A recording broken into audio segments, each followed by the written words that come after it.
नमस्कार दोस्तों, MS campus में आपका स्वागत है। आज की इस वीडियो में हम डिस्कस करेंगे पीएच स्केल के बारे में। ये chemistry in everyday life series का एक टॉपिक है जिसके बारे में हम आपको समझाएंगे। Chemistry in everyday life series में हम पहले भी डिस्कस कर चुके हैं एसिड और बेस के बारे में। यदि आपने वो वीडियोस नहीं देखी हैं तो ऊपर लिंक बटन में आ रहा होगा उनका लिंक, जहां से आप उन वीडियोस को आसानी से देख सकते हैं। ठीक है, तो आज की इस वीडियो में हम डिस्कस करेंगे पीएच स्केल के बारे में। सबसे पहले हम समझते हैं पीएच के बारे में कि ये पीएच क्या होता है। पीएच के बारे में जिस वैज्ञानिक ने बताया था उनका नाम है सोरेनसन। ठीक है, तो हमको ये क्लियर हो गया सबसे पहले तो कि सोरेनसन नामक वैज्ञानिक जो थे उन्होंने पीएच के बारे में बताया था। अब पीएच जो है, इसको अगर हम इसकी फुल फॉर्म देखना चाहें तो इसकी फुल फॉर्म होती है पावर ऑफ H+ आयंस। ठीक है, इसका मतलब हाइड्रोजन आयनों की शक्ति। और ये नाम कैसे आया है तो इसको भी हम देख लेते हैं। इसमें पीएच जो शब्द है, इसमें पी जो है ये एक जर्मन भाषा का शब्द है जिसे पुशांस भी कहा जाता है, और H जो है ये डिनोट कर रहा है H+ आयंस को। तो यहां से ये जो पुशांस जो शब्द है, इसका अगर हम हिंदी में मीनिंग निकालना चाहें तो वो होता है पावर। तो यहां से इसका पूरा फुल फॉर्म निकल के आ गया पावर ऑफ H+ आयंस या H+ आयनों की शक्ति। तो पीएच की जो फुल फॉर्म है एक तरीके से वो हो जाती है H+ आयनों की शक्ति या पावर ऑफ H+ आयन। इसका मतलब हम ये देखना चाहते हैं कि किसी सॉल्यूशन में H+ आयंस जो हैं वो किस किस तरीके से अपनी भूमिका निभा सकते हैं या क्या क्या उनका जरूरी काम है, क्यों वो इतने जरूरी माने जाते हैं किसी भी सॉल्यूशन के लिए। तो उस चीज को बताने के लिए हम जिस टर्म का यूज करते हैं वो है पीएच। ठीक है, ये किसी सॉल्यूशन में अगर ज्यादा होंगे तो वो सॉल्यूशन की नेचर कैसी होगी, यदि कम होंगे तो किस तरीके की नेचर होगी। तो उन सबको समझाने के लिए जिस टर्म का यूज किया जाता है वो होती है पीएच। ठीक है, अब ये पीएच जो है इसका एक लॉगरिथम फॉर्मूला भी होता है। इसका मतलब लघु गणक जो है वो फॉर्मूला भी होता है, और वो होता है pH is equals to -log10 H+। ये फॉर्मूला होता है pH का। इसका मतलब लॉग की वैल्यू रख के, H+ आयंस की वैल्यू रख के हम pH जो है उसकी एक्यूरेट वैल्यू जो है उसको निकाल सकते हैं। ठीक है, तो ये फॉर्मूला हो गया किसका, pH का। ये तो थी जनरल बातें pH के बारे में। अब हम चलते हैं pH स्केल के बारे में कि pH स्केल क्या होता है। ठीक है, देखिए पीएच स्केल को अगर हम डिस्कस करना चाहें तो हमको यहां समझना होगा कि पीएच स्केल जो है कुछ इस तरीके का होता है।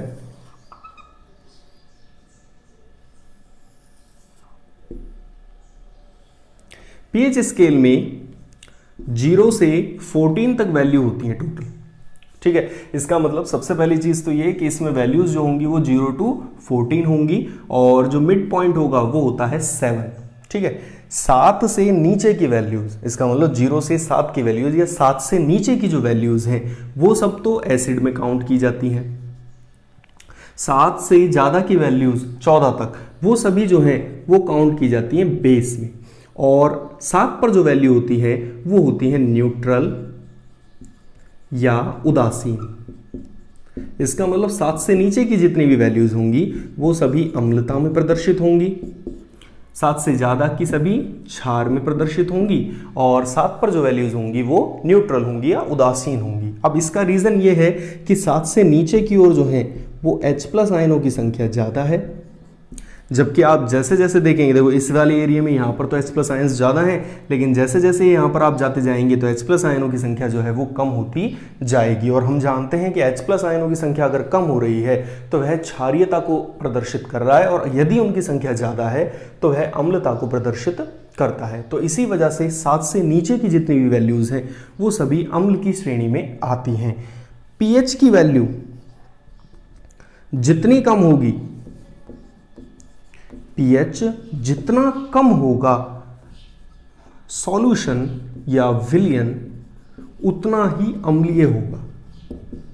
इसका मतलब वो प्रबल अम्ल होगा। अब जैसे कि अगर कहा जाए, एक इसमें क्वेश्चन आ जाता है कई बार ट्रिकी कि भाई ए सॉल्यूशन जो है उसकी पीएच 3 है और बी सॉल्यूशन जो है उसकी पीएच है 5, बताइए इनमें से कौन ज्यादा अम्लीय होगा।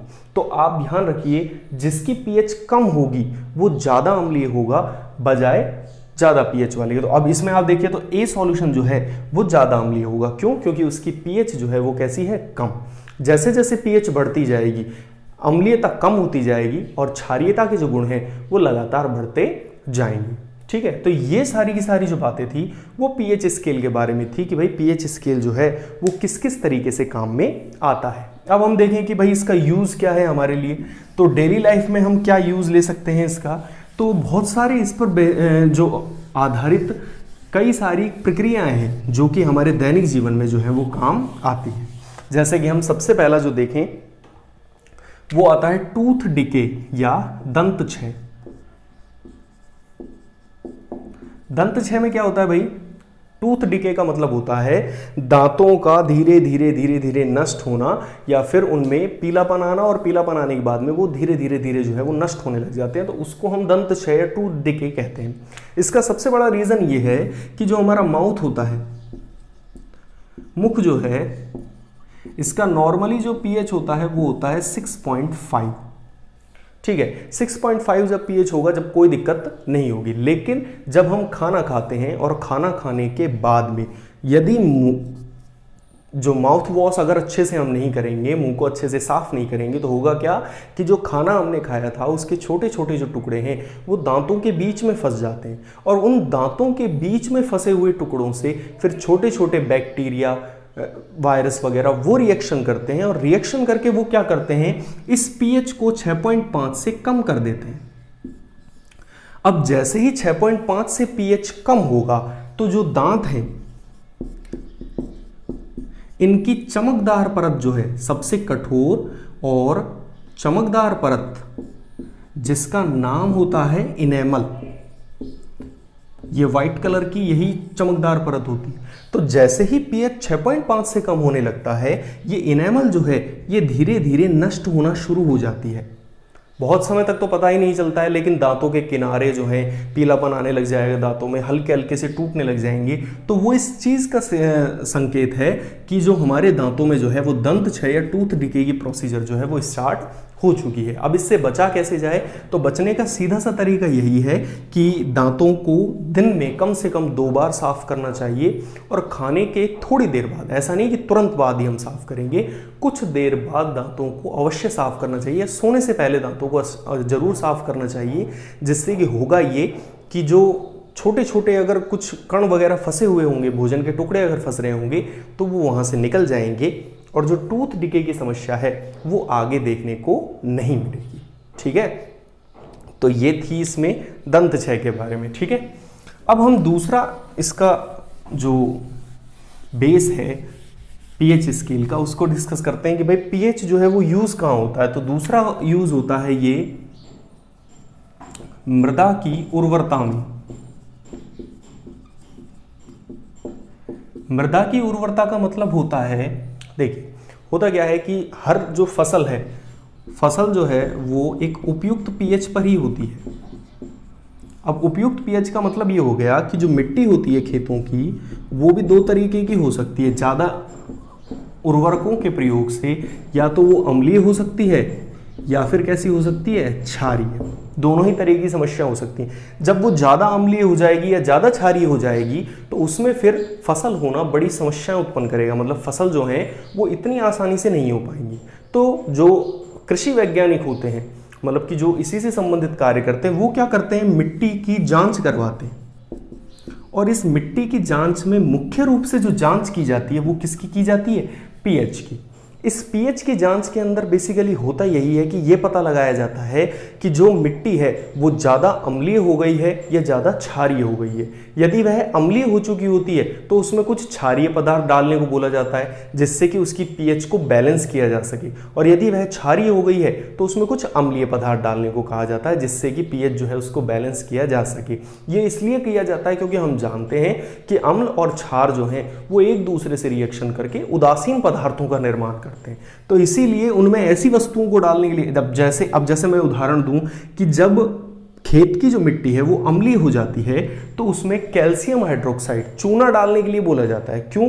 क्योंकि जो कैल्शियम हाइड्रोक्साइड है वह क्षारीय पदार्थ है, तो हम जब क्षारीय पदार्थ को उसमें डालेंगे तो वो रिएक्शन करेगा मिट्टी से, और जो मिट्टी की जो पीएच बहुत ज्यादा हो गई थी उसको कम करने में सहायता करता है। तो ठीक है, तो ये था मृदा की उर्वरता से संबंधित कि मृदा की उर्वरता में पीएच किस किस तरीके से उपयोगी होता है। तीसरा जो टॉपिक आता है इसमें, या कहें कि तीसरा जो इसका उपयोग आता है वो आता है पेट की अम्लता में।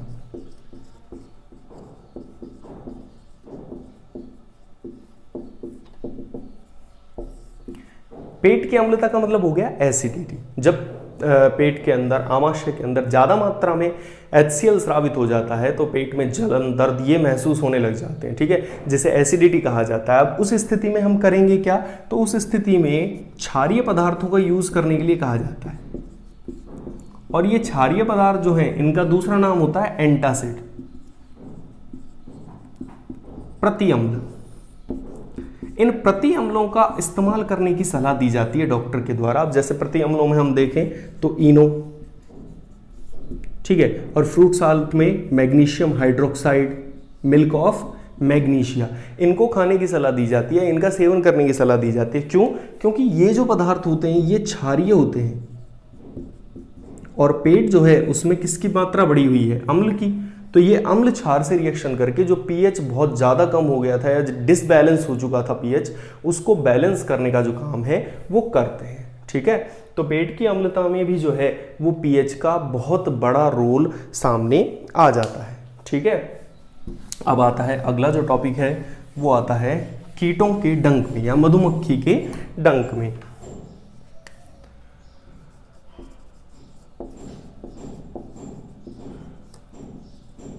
मधुमक्खी के डंक में, अब आप देखिए इधर मधुमक्खी के डंक में किस तरीके से काम आएगा पीएच। तो देखिए मधुमक्खी का जो डंक होता है इसमें एक अम्ल पाया जाता है, और उस अम्ल का नाम होता है फॉर्मिक अम्ल, मैथेनोइक अम्ल, जिसका फॉर्मूला होता है HCOOH, फॉर्मिक एसिड या मैथेनोइक अम्ल, ये पाया जाता है मधुमक्खी के डंक में। अब होता क्या है कि जब कोई मधुमक्खी या कोई भी जानवर डंक मारता है तो डंक के अंदर वो बेसिकली किसकी एंट्री करा देता है? हमारे शरीर में फॉर्मिक अम्ल की। इस वजह से जिस स्थान पर वो काटेगा या डंक मारेगा उस स्थान पर हमें जलन महसूस होने लग जाती है। तो वहां पर भी वही करना है हमें। ये अम्ल है तो वहां पर हम किन का उपयोग करते हैं? क्षारीय पदार्थों को। यदि वहां क्षारीय पदार्थ लगा दिए जाएं तो जो डंक का असर है वो कम हो जाता है। अब कम क्यों हो रहा है? रीजन सिंपल सा है कि यहाँ अम्ल है और यहाँ क्षारीय है, दोनों एक दूसरे से रिएक्शन करके उदासीन पदार्थ जो है उनका निर्माण कर देंगे, जिसकी वजह से उसका प्रभाव जो है वो कम हो जाता है।